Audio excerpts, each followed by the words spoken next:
ज्योतिष और पौराणिक ग्रंथों में युग के मान अलग अलग होते हैं। पौराणिक ग्रंथ के अनुसार 4 युग होते हैं: सतयुग, त्रेता युग, द्वापर युग और कलयुग। कहते हैं कि कलयुग एक ऐसा युग जिसमें मनुष्य जाति का मन असंतोष से भरा होगा, सभी मानसिक रूप से दुखी होंगे, पाप अपने चरण पर होगा, धर्म सिर्फ 1/4 ही रह जाएगा। वर्तमान में कलिकाल अर्थात कलयुग चल रहा है। ग्रंथ के हिसाब से देखा जाए तो कलयुग को लेकर कई ऐसी भविष्यवाणी की गई है। कलयुग के अंत के बारे में सबसे व्यापक रूप से अज्ञात भविष्यवाणियों में से एक उल्लेख हिंदू धर्म ग्रंथ के 18वें पुराण में से एक विष्णु पुराण में मिलता है। इस ग्रंथ के अनुसार कलयुग 4,32,000 साल तक रहेगा, जिसमें से लगभग 5,000 साल हम पहले ही पूरे कर चुके हैं, जिन पर विश्वास नहीं होता। लेकिन हैरानी की बात यह है कि इनमें से कई भविष्यवाणियां सच होने वाली है। ये भविष्यवाणियां स्वयं भगवान श्री कृष्ण ने की थी, जो बिल्कुल सच साबित हो सकती है। पर पृथ्वी का अंत कब और कैसा होगा, समय कैसा रहेगा, मनुष्य या अन्य जीव रहेगा या अंत से पहले सब समाप्त हो जाएगा, आज की इस वीडियो में हम आपको कलयुग को लेकर भगवान श्री कृष्ण की भविष्यवाणियों के बारे में बताएंगे। तो नमस्कार मित्रों, चैनल को अभी से सब्सक्राइब कर ले और वीडियो को लाइक करना न भूले। तो चलिए शुरू करते हैं। सबसे पहला युग आता है सतयुग। सतयुग में प्रतीकात्मक तौर पर धर्म की 4 पैर होते हैं। इस युग का कुल समय 17,28,000 साल का होता है। सतयुग में मनुष्य की लंबाई 32 फीट अर्थात 21 हाथ बताई गई है। इस युग में पाप की मात्रा 0% होती है और पुण्य की मात्रा 100% होती है। इस युग होता है तप का, सच्चाई का। इस युग में मनुष्य को स्वयं देवता शिक्षा देते हैं। इस युग में राजा हरिश्चंद्र हुए थे। राजा हरिश्चंद्र ने सत्य के लिए खुद का परिवार और खुद को बलिदान भी दे दिया था, जबकि त्रेता युग में धर्म के 3 पैर ही रह जाता है। इस युग की बात करें तो इसका कुल समय 12,17,000 साल का होता है।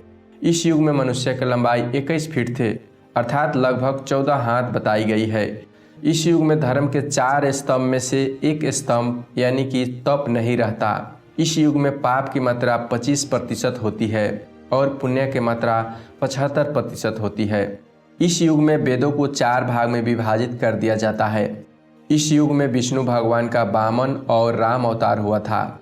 असुर राजा बलि ने 3 पग में धरती दान कर दी थी, जिसके कारण भगवान विष्णु ने वामन अवतार लिया और वामन रूप धारण कर वे राजा बलि के यज्ञ में गए और देवों को तीनों लोक प्रदान करने की इच्छा से उनसे 3 पग भूमि की याचना की। जबकि राक्षस राज रावण ने सीता का अपहरण करने के बाद उन्हें छुआ तक भी नहीं था। इसके बाद आता है द्वापर युग, जिसमें धर्म के 2 स्तंभ कम हो जाता है। इस युग का समय 80,64,000 साल का होता है। इस युग में मनुष्य की लंबाई 11 फीट अर्थात लगभग 7 हाथ बताई गई है। इस युग में मनुष्य मानसिक शांति से ज़्यादा भौतिक सुखों को अहम समझने लगता है।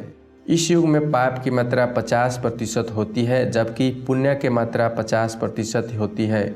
मतलब यह है कि आधे मनुष्य पापी और आधे मनुष्य पुण्यात्मा होते हैं। इस युग में शक्ति को ज्ञान से बढ़कर समझा जाने लगता है, जिसके कारण इसी युग में महाभारत का युद्ध हुआ था। यह युद्ध धर्म युद्ध ही था। कृष्ण धर्म की रक्षा की थी।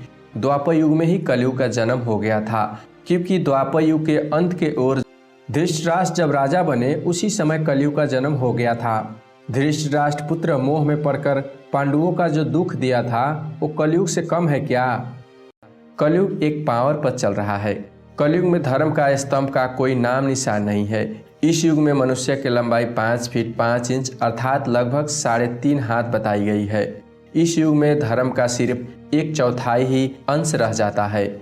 इस युग में पाप की मात्रा 75% होती है, जबकि धर्म की मात्रा 25% ही होती है। लेकिन वर्तमान में देखा जा रहा है कि कलिकाल अपने चरण पर है। ये जो 25% पुण्य की मात्रा बताई गई है, ये भी अब कहीं नजर नहीं आती। बस 5% ही पुण्य बचा होगा, तो चारों तरफ पाप ही पाप नजर आता है। आओ जानते हैं कैसे कलयुग का वर्णन करते हुए भगवान श्री कृष्ण कहते हैं कि कलयुग में ऐसा लोग का राजा होगा जो दोनों तरफ से शोषण करेंगे। वही व्यक्ति सलाह भी देगा, वही व्यक्ति काम में बाधा भी पहुंचाएगा। बोलेंगे कुछ और, करेंगे कुछ और, मन में कुछ और, कर्म में कुछ और। जो व्यक्ति झूठ बेईमानी करेगा, ऐसे ही लोग का राज होगा। इसी प्रकार के कलयुग में लोग रहेंगे। जो बड़े ज्ञानी और धनी कहलाएंगे, वही ज्ञान के चर्चा करेंगे। वो अपने को विद्वान समझेंगे, लेकिन उनके आचरण राक्षसी, दुराचारी, नीच होंगे। जो बड़े विद्वान होंगे, वही सोचता रहेगा कि किसका धन संपत्ति अपना नाम कर लूँ, कहाँ से हमारे नाम संपत्ति आ जाए। उसके मन में ऐसा ही विचार चलता रहेगा।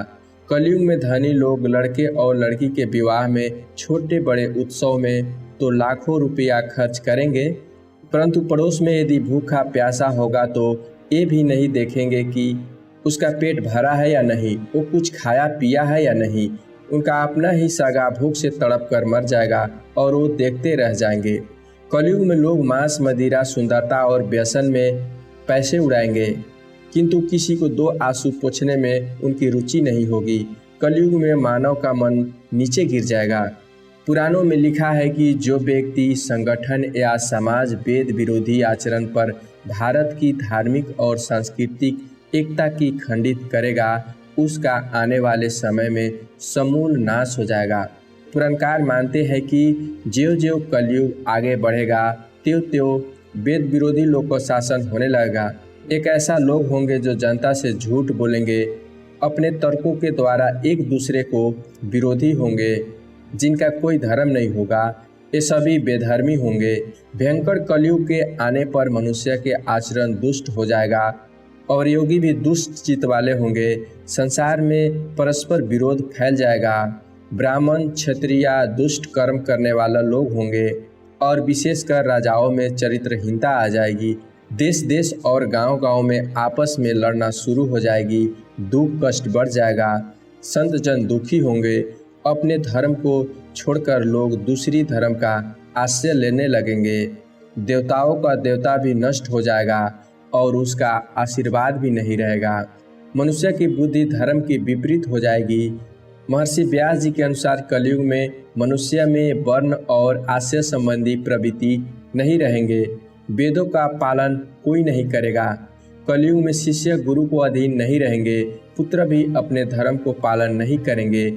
कोई किसी कुल में पैदा क्यों न हो, जो बलवान होगा वही कलयुग में सबका स्वामी होगा। सभी वर्ण के लोग कन्या बेचकर निर्वाह करेंगे। कलयुग में जो भी किसी का बच्चन होगा वही शास्त्र माना जाएगा। कलयुग में थोड़े से धन में मनुष्य में बड़ा घमंड होगा। स्त्रियों को भी अपने केश पर रूपवंती होने का बड़ा गर्व होगा। कलयुग में स्त्रियां धनहीन पतियों की त्याग कर देगी। उस समय धनी पुरुष ही स्त्रियों का स्वामी होगा। जो अधिक देगा उसे ही मनुष्य अपना स्वामी मानेगी। कलयुग का स्त्रियां लोभी, नाटी, अधिक खाने वाली और मंद भाग वाली होगी। अपने पति को आज्ञा पालन नहीं करेगी। उस समय लोग प्रभुता के कारण संबंध रखेंगे। धन राशि घर बनाने में ही समाप्त हो जाएगी। दान पुण्य के काम नहीं होगी और बुद्धि धन के संग्रह में ही लगे रहेगी। सारा धन उपयोग में ही समाप्त हो जाएगी। कलयुग की स्त्रियां अपनी इच्छा के अनुसार आचरण करेगी। हाव भाव विलास में ही उनका मन लगा रहेगा। अन्याय से धन पैदा करने वाले पुरुषों में उनकी आसक्ति होगी। कलयुग में सदा सब लोग समानता के दावा करेंगे, लेकिन वो व्यवहार में नहीं दिखेगा। कलयुग के प्रजा बाढ़ और सूखे के डर से व्याकुल रहेगी। कलयुग के अंत के ओर सदा अकाल ही पड़ा रहेगा। सब लोग हमेशा किसी न किसी कलेश में घिरे रहेंगे। किसी न किसी को तो थोड़ा बहुत सुख मिल जाएगा। मनुष्य अपने को ही ज्ञानी समझने लगेंगे और बिना ही प्रमाण के ही सब कार्य करेगी। पुत्र पिता को तथा बहू सास को काम करने भेजेगी। कलयुग में समय के साथ साथ मनुष्य शास्त्र ज्ञान से रहित हो जाएगी। कलयुग के अंत के समय बड़े बड़े भयंकर युद्ध होंगे। भारी वर्षा होगी, प्रचंड आंधी और जोरों की गर्मी पड़ेगी। लोग खेती काट लेंगे, कपड़े चुरा लेंगे, पानी पीने का सामान नहीं छोड़ेंगे। चोर अपने जैसे ही चोरों को संपत्ति चुराने लगेंगे। हत्यारों को भी हत्या होने लगेंगी। युगांत काल में मनुष्य के आयु अधिक से अधिक 30 साल की होगी। मनुष्य के औसत आयु 20 वर्ष के रह जाएगी। 5 वर्ष के उम्र में स्त्रियां गर्भवती हो जाया करेगी, 16 वर्ष में लोग वृद्ध हो जाएगी और 20 वर्ष में मृत्यु के प्राप्त हो जाएगी।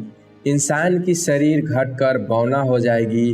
कलयुग के अंत में ऐसा समय भी आएगा जब इंसान की उम्र बहुत कम हो जाएगी, युवा अवस्था समाप्त हो जाएगी। कली के प्रभाव से प्राणियों के शरीर छोटे छोटे हो जाएगी। एक दिन ऐसा समय आएगा जब जमीन से अन्न उपजना बंद हो जाएगी, पेड़ों पर फल नहीं लगेंगे। धीरे धीरे यह सारी चीज़ें विलुप्त हो जाएगी और अंत में सूखा प्रचंड गर्मी होगी। मानव जीवन समेत पृथ्वी से जीवों को अंत हो जाएगी।